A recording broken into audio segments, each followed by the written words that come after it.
Hello, my friends, and welcome. It is time for another beer from Polk's past.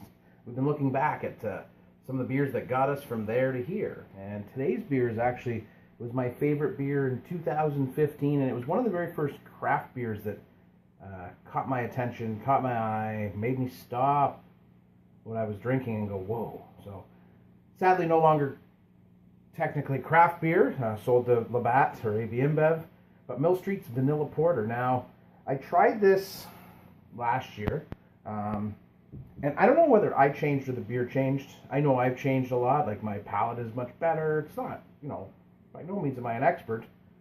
I can taste more things now. But I couldn't buy enough of this. I stocked up when I knew it was, the run was done that first year, early 2016. But let's get into it. So, on nitro. And the glass I used every single time. I rarely use this glass anymore because I prefer my tulips, but this beer, I fell in love with it. I kept calling it dessert in a glass. I loved it. I shared it with everybody. Everybody thought I was crazy because they didn't know what it tasted like. And, this is before the real revolution happened. So if you look at it, you get that cascading head. I don't know if you can really see it on the camera there, but it's dark. It's got that thick, luscious head.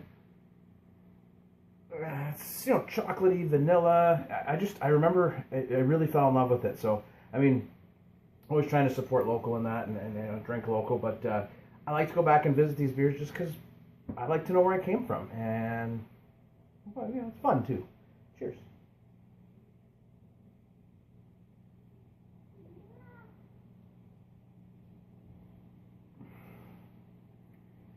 Still a good beer. That's the problem, right? Craft or not craft, it's a decent beer. Now, I think it feels thinner than I remember it. However, like when we talked about Keith's, I used to think Keith's was super hoppy, and it was nowhere near hoppy. I had real experience with porters back then, so I don't know. It's got a lovely dessert flavor. It's got that vanilla. It's got a bit of cocoa, almost like a gritty cocoa, some bitter sweetness.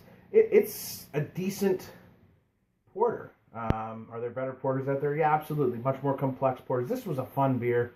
I really was saddened the day they sold the Labatt's because, I don't know, I guess it shouldn't matter, but it does to some of us. They still make good beer? Probably. I just only give my money to the big guys, even though I did it with this one. So, we'll continue this little journey down Polk's Past with some other interesting beers that I drank and some really bad ones that are coming. I don't want to drink them, but in the interest of science, I will because I think I'm the only one who cares, but I want to know. So, to Mill Street, the beer of the year in 2015, sold to Labatt the next year, and it's never quite been the same to me. Cheers, guys. I hope your drinking tonight is good. Remember when.